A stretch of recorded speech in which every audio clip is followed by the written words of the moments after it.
Mr. Chamberlain, did Joseph Biden win the 2020 election? Yeah, he's the president. He was the president of the United States from 2020 to 2024. Did he win the election? Yeah, in my view, yes. Okay. So was then President Trump right to say that the election was stolen? I mean, he has an opinion of that, and he has some interesting arguments about, we saw something come out in Georgia recently about ballots being properly decertified. I mean, he had the right to challenge the election if he wanted to. Hey everyone, welcome back to the channel. Today I'm diving into one of the most controversial topics in modern American politics. Did Trump's stolen election claim spark chaos? And what really went down when Senator Peter Welch grilled witnesses about it? I've got your full breakdown in 10 key points. Before we start, hit that subscribe button and turn on notifications if you want the latest on political drama and big news stories. Ready? Let's get into it. First up, Senator Welch didn't waste any time. He asked witnesses, point blank, if President Biden legitimately won the 2020 election. Simple question, and the answers were just as clear. Every single witness confirmed Biden was certified and served a full term. Mr. Chamberlain, did Joseph Biden win the 2020 election? Yeah, he's the president. He was the president of the United States from 2020 to 2024. Did he win the election? Yeah, in my view, yes. Okay. So was then President Trump right to say that the election was stolen? I mean, he has an opinion of that, and he has some interesting arguments about, we saw something come out in Georgia recently about ballots being properly decertified. I mean, he had the right to challenge the election if he wanted to, and if he believes there's fraud, he's allowed to express his beliefs. And you believe it was proper for him to tell folks that they should come because the election was stolen and it'll be wild in Washington, which he did? I mean, I don't know. I haven't really thought about it, honestly. Like, would it be proper? Well, things happened 5 years ago yesterday as a result of him calling folks to Washington, right? I mean, a lot of things have happened. A few months ago, my best friend was murdered.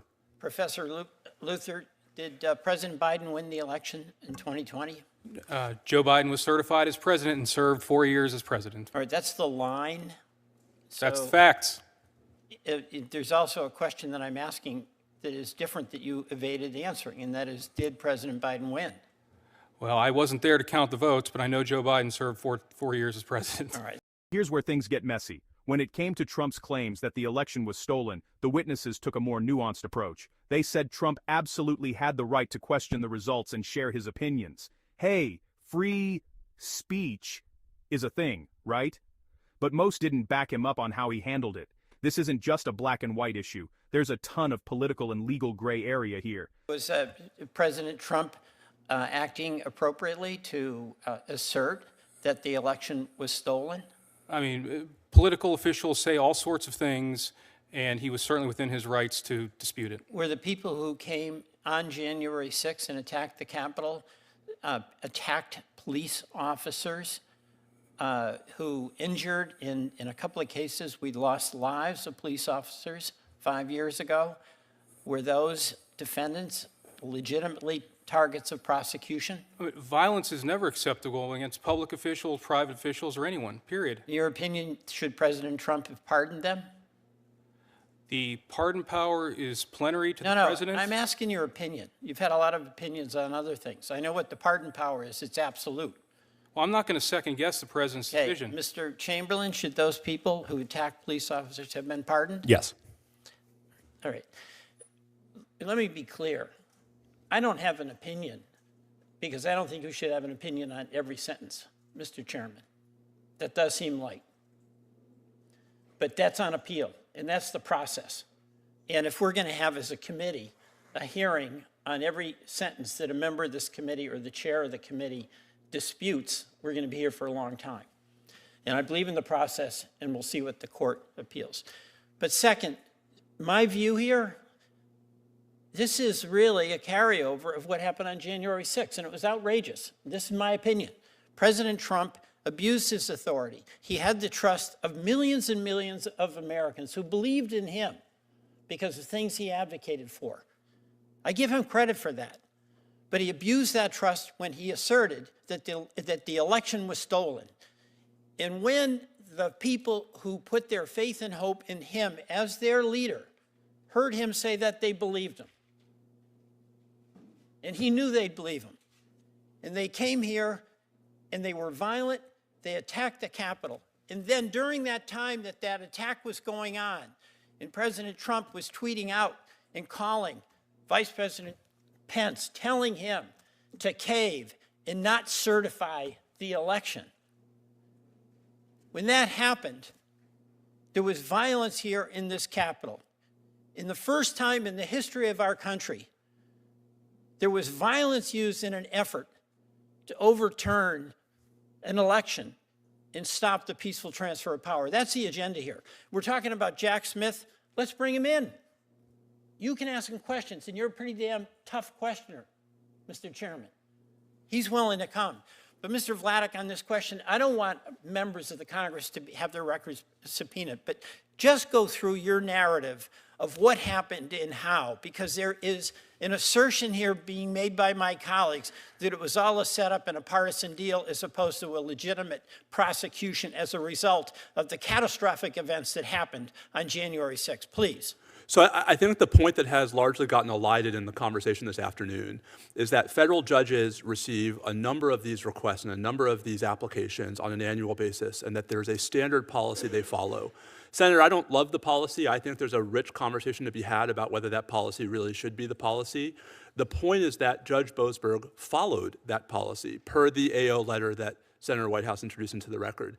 The point is that he did not know and would not have known that the phone numbers in the subpoena to which the NDO was going to apply belonged to members of Congress. The point is that contrary to what Professor Luther suggested, the cause of action that Congress created did not exist at the time of Judge Boasberg's ruling. It was implemented last year.